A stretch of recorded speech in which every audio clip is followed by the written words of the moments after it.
Hello guys, welcome back to our channel future study. Guys, इसमें जो आपका unit second में जो आपके चैप्टर है आदिकाल, जो आदिकाल का टॉपिक है ना गाइस आपका, तो इससे जो इम्पोर्टेंट क्वेश्चन बनते हैं ये बताने जा रहे हैं एंड उनके आंसर भी आपको इस वीडियो में बताने जा रहे हैं। बीए प्रोग्राम, बीकॉम प्रोग्राम और ये हिंदी ABC तीनों में ये टॉपिक आपको देखने को मिल जाएगा, सेमेस्टर फर्स्ट में एंड सेमेस्टर सेकेंड में।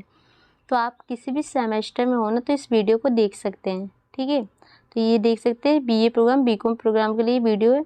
तो क्वेश्चन जो आपका फर्स्ट देख लीजिए, आदिकाल के नामकरण पर प्रकाश डालिए। ये आपसे क्वेश्चन पेपर में आ सकता है, ये वाला क्वेश्चन भी आ सकता है।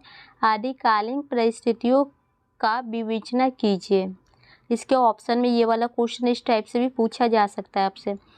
आदिकाल राजनीतिक, धार्मिक, सामाजिक, सांस्कृतिक और साहित्य परिस्थितियों पर प्रकाश डालिए। इस टाइप से भी क्वेश्चन पूछा जा सकता है या यही पूछा जा सकता है।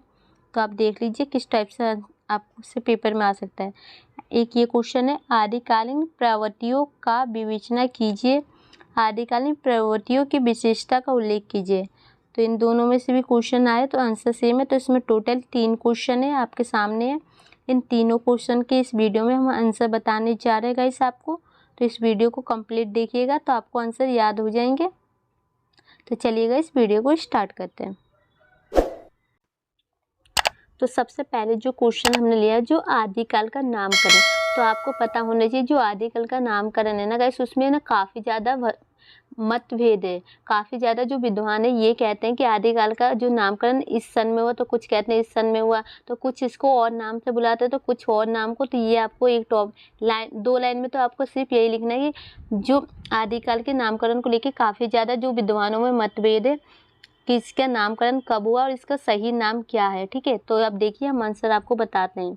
आप इनका स्क्रीनशॉट भी ले सकते हैं या आप इसे लिख भी सकते हैं, ठीक है। हिंदी साहित्य को एक व्यावसायिक इस स्वरूप में प्रस्तुत करने के उद्देश्य से विद्वानों ने साहित्य के इतिहास को कई कालखंडों में विभाजित किया गया। साहित्य के काल विभाजन के बाद अध्ययन की सुविधा को ध्यान में रखते हुए तथा तकनीकी प्रवृत्तियों व समय के अनुरूप प्रत्येक कालखंड को एक अलग नाम दिया गया। आदिकाल, भक्तिकाल, रीतिकाल व आधुनिक काल। तो आपको पता ही है ना, जो इस वाले सेकंड यूनिट में आपको आदिकाल के बारे में पढ़ना है, भक्तिकाल के और रीतिकाल के। तो इसमें ओनली हम आदिकाल की बात करें, इसका नेक्स्ट वीडियो में इस टॉपिक को कवर करेंगे तो इसको भी करेंगे, ठीक है। तो ये तो हो गया यहाँ तक।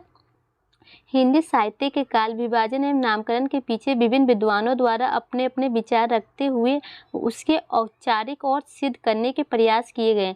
मतलब सब अपना अपना तरीका बताते, अपने अपने नाम बताते कि नहीं मेरा नाम सही है, आपका नाम गलत है, और उसके जो रीजन है वो भी बताते हैं, ठीक है। तो ये तो आपको पता हो गया कि नामकरण में मतभेद है विद्वानों में काफ़ी ज़्यादा। अब ये देखिए जो राइटर होते हैं, विद्वान होते हैं, उनके अनुसार जो इसके नाम के बारे में बताया जा रहा है। तो सबसे फर्स्ट जो राइटर है, आचार्य शुल्क का नामकरण, मतलब इनके अकॉर्डिंग क्या नामकरण होना चाहिए।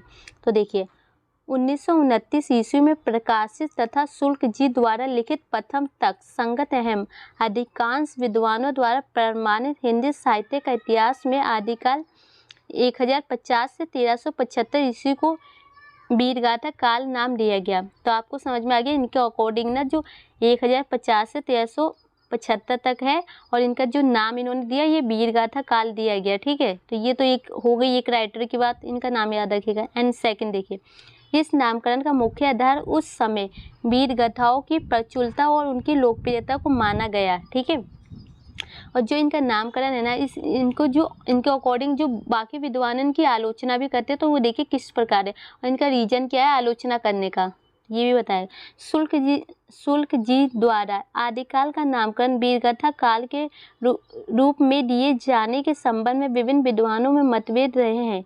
इस बारे में कुछ प्रमुख विद्वानों के मत तो ये देख सकते हैं निम्नानुसार है। यहाँ पर देखिए फर्स्ट नंबर पर है, शुल्क जी की अनेक रचनाओं को अपभ्रंश की कहकर हिंदी के खाने से अलग कर दिया है, जबकि स्वयं उनके द्वारा चुनी गई 12 रचनाओं में प्रथम 4 अपभ्रंश की ही शामिल है। मतलब कि जो ये रचनाएं होती है ना गाइस, तो इनको कह रहे हैं कि ये हिंदी से अलग है, लेकिन जो हिंदी का जो नामकरण हो रहा है अधिकरण, तो इसमें उन्होंने 12 रचनाओं का प्रयोग, 12 में से जो 4 रचनाओं का खुद ही प्रयोग किया है, तो ये इनकी एक आलोचना है, ठीक है।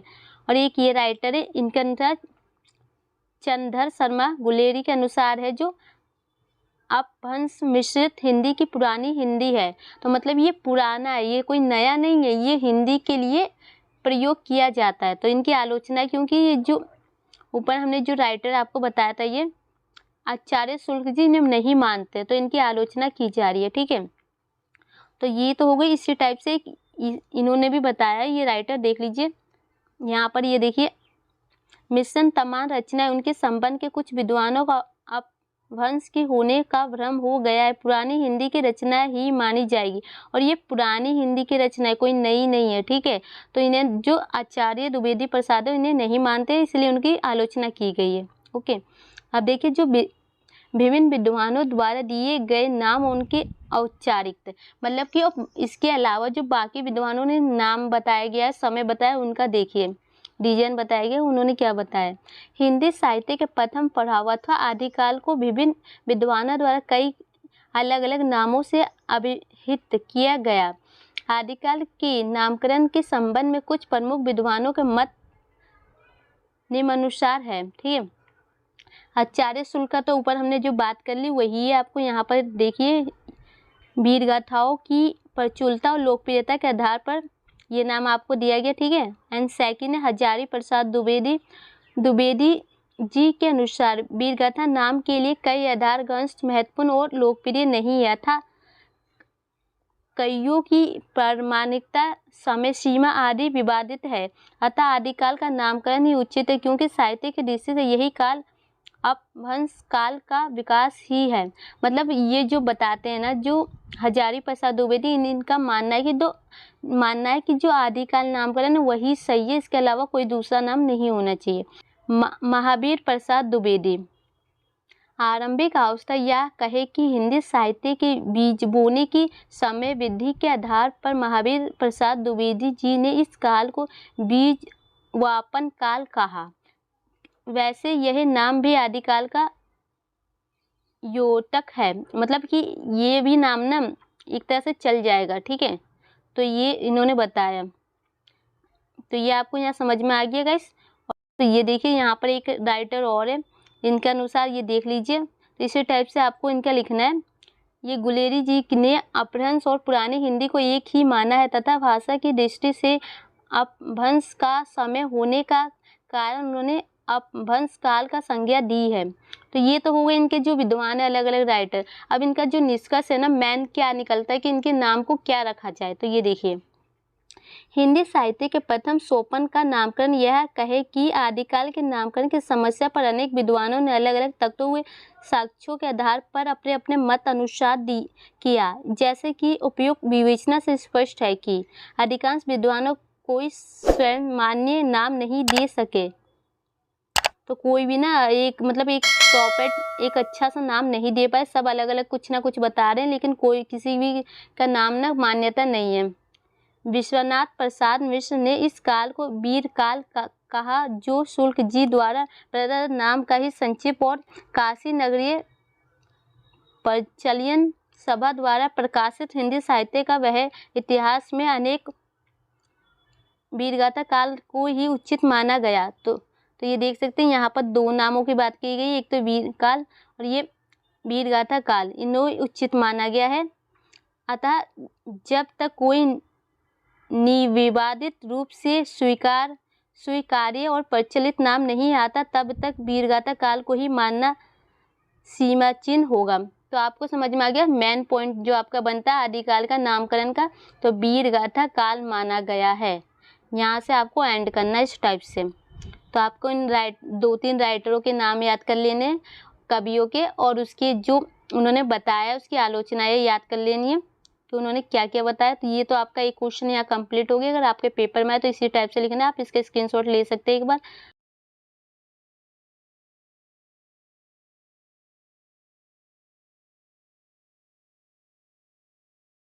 तो ये आपका जो नेक्स्ट क्वेश्चन है, आदिकाल की परिस्थितियाँ।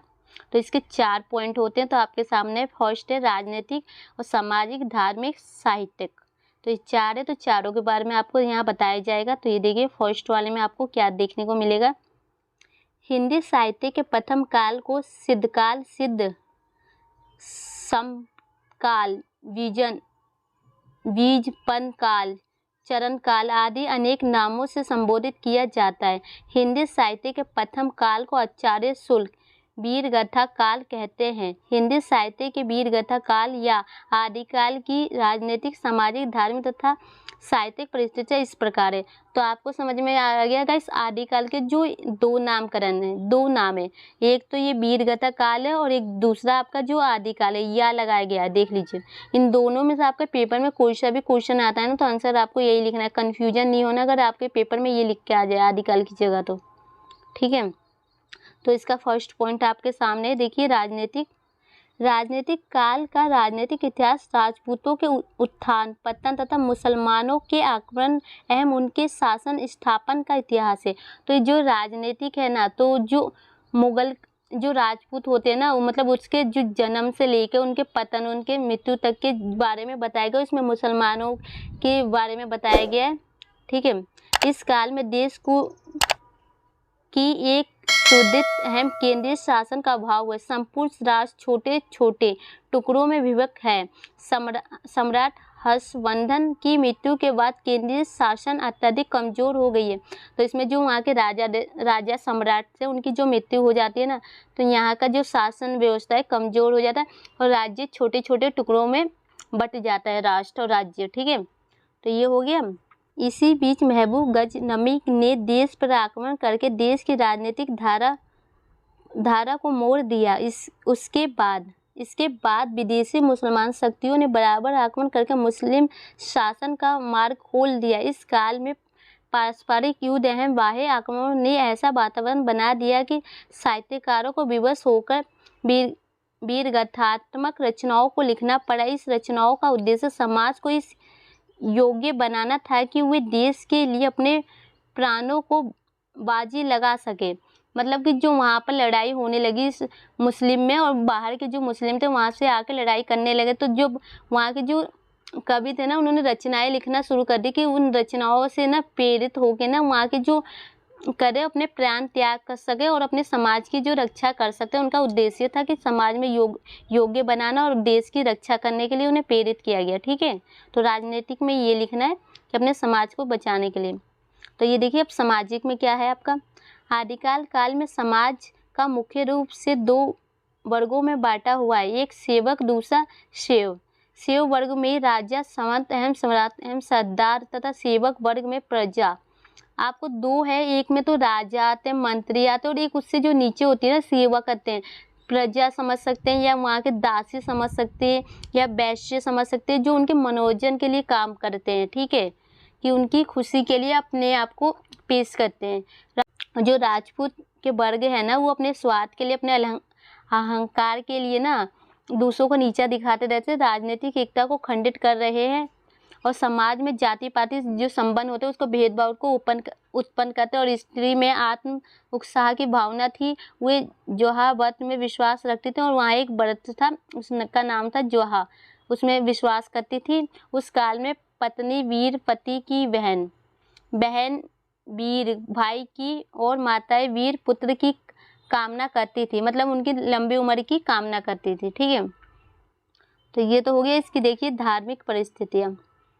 आदिकाल में धार्मिक एकता की संतोषजनक ना थी। बौद्ध धर्म का लगभग पतन हो चुका था। फलक ब्राह्मण धर्म का वर्ण श्रम व्यवस्था पुनर्जीवित हो रहे थे। हिंदू धर्म अनेक संप्रदायों में विभक्त था। सेवों में कापालिकल भैरवनी शक्ति जाग रही थी और लिंगायत समुदाय अम्बेडकर का विरोध कर रहा था।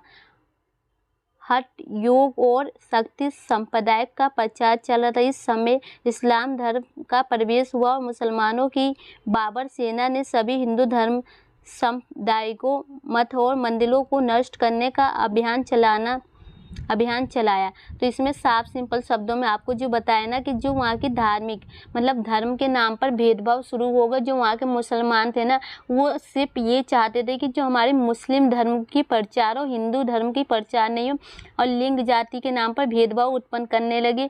और वहाँ के जो मंदिर होते हैं, मत होते हैं, और उनको सभी को नष्ट करने लगे, अभियान चलाने लगे, उन्हें कैसे ख़त्म कर जाए और हमारा जो सम्राट है मुसलमानों का वो स्थापित किया जाए। तो ये चल रहा था धार्मिक जीवन में वहाँ पर, ठीक है। तो साहित्य परिस्थितियाँ में देखिए, आदिकाल काल में कवियों पर अत्यधिक उत्तरदायित्व था। वे कवि और सैनिक दोनों थे। एक ओर तो कवि जन जन में वीरता की भावना भरते थे, तो दूसरी ओर अपने हाथों में तलवार ग्रहण करके युद्ध में सबसे आगे जाते थे। तो मतलब कि जो वहाँ के कवि थे ना, ये दो तरीके से थे।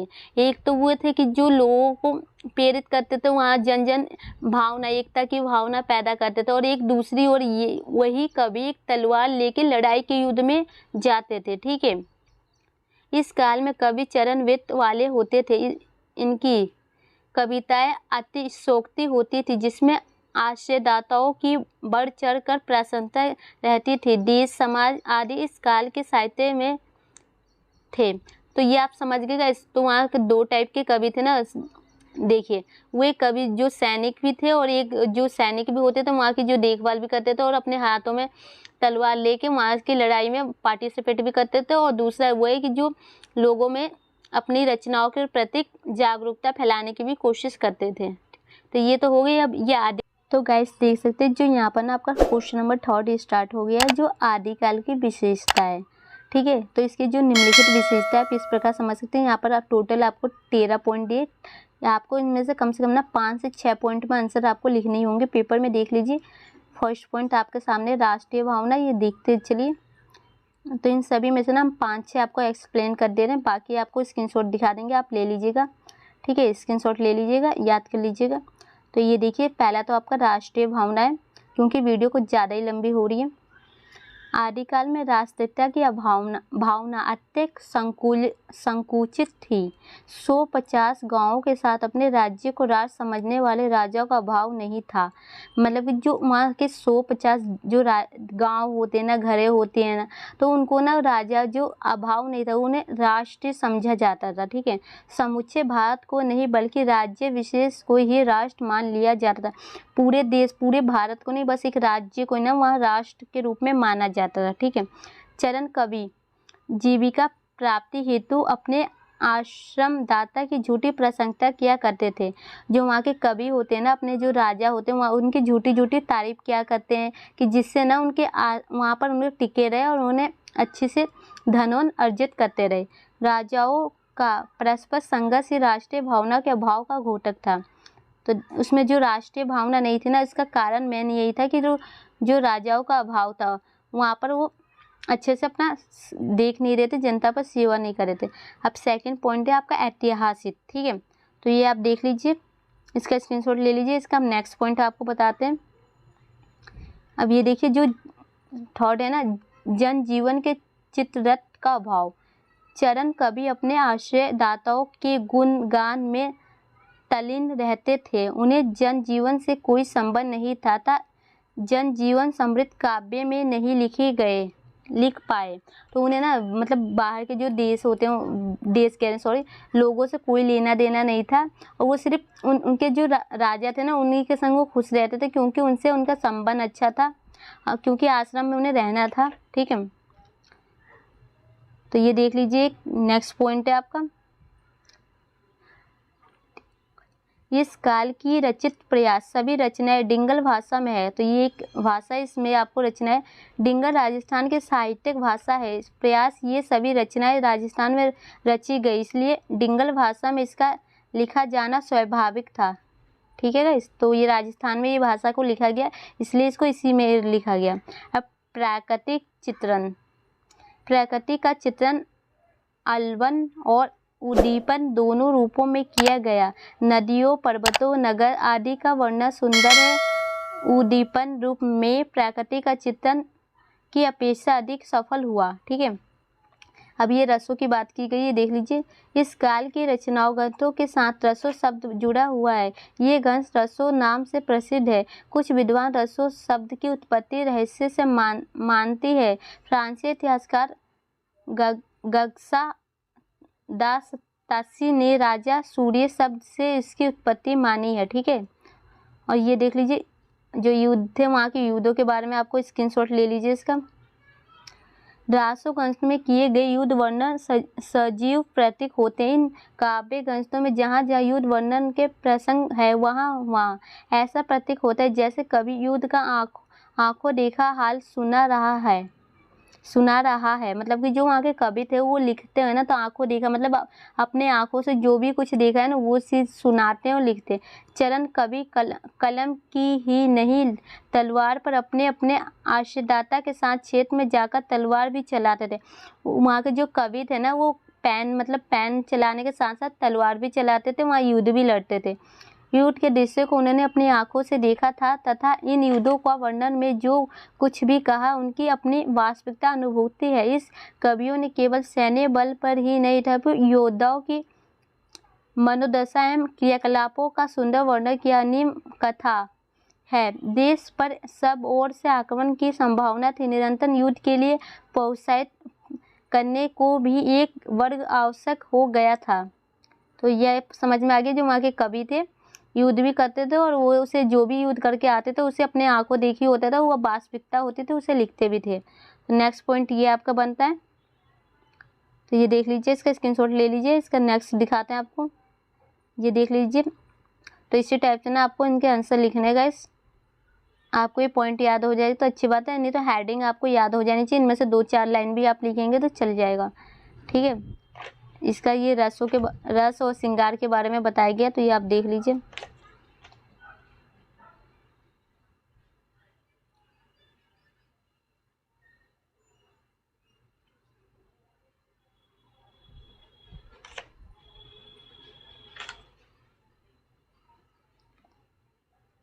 तो ये देख सकते हैं अलंकार के बारे में, एक इसका लास्ट पॉइंट और है। तो ये आप देख सकते हैं इसमें टोटल 13 पॉइंट है। तो ये आपको हमने यहाँ बता दिए, दिखा दिए, तो आप इसे पढ़ लीजिएगा गाइस स्क्रीनशॉट लेके। एंड जो इसका निष्कर्ष बनता है ना, आपको ये देख सकते हैं निष्कर्ष, जो हम निष्कर्ष बता देते हैं आपको। इस प्रकार आदिकाल काव्य अपनी विशेषताओं के कारण महत्वपूर्ण है। कहते हैं कि दृष्टि से आदिकालीन साहित्य में एक साथ कई परंपराओं का उदय दिखाई देता है। अब रन और संस्कृत की रचनाओं में इनमें से कुछ परंपराओं के स्रोत आवश्यक है, किंतु उनकी शक्ति और गंभीरता हिंदी की अपनी देन है। समाज के विभिन्न स्थितियों पर दृष्टिपात करके सहज जीवन का मार्ग सुलझाने से लेकर हठ योग की साधन तक आदिकाल में काव्य का जो विस्तार हुआ है, निश्चित ही उसका पर्याप्त ऐतिहासिक महत्व है। वीरगाथा काल का विषय प्रधान रूप से राजाओं का यशोगान था। आदिकाल के कवियों ने उपयुक्त विषयों को ध्यान में रखते हुए अपनी रचनाएं की। वीरगाथा कालीन रचनाओं का महत्व साहित्य सौंदर्य की दृष्टि से बहुत नहीं है, इनका महत्व विशेष रूप से भाव विकास के अध्ययन की दृष्टि से इसे हमारे साहित्य के मूल रूप को समझने में सहायता मिलती है। तो आपको यहाँ दिख गया जो आदिकाल के है ना, तो उसके नामकरण को लेकर काफ़ी विवाद था, और ये आपस में जो इसका सेकंड नाम है ना वीरगाथा काल है, आदिकाल का सेकंड नाम अगर आपसे क्वेश्चन पूछा जाए तो। ठीक है, और उनकी रचनाओं का प्रयोग किया गया है और वहाँ के राजाओं के बारे में बताया गया है और युद्ध के बारे में बताया गया। ये सब आपको इनकी विशेषताएं में लिखनी है गाइस, और निष्कर्ष में आप इसी सब के पॉइंट लिख सकते हैं। तो वीडियो को शेयर कर दीजिएगा, व्हाट्सएप ग्रुप एंड टेलीग्राम में ऐड हो जाइएगा, लिंक आपको डिस्क्रिप्शन बॉक्स में मिल जाएगा। Thank you.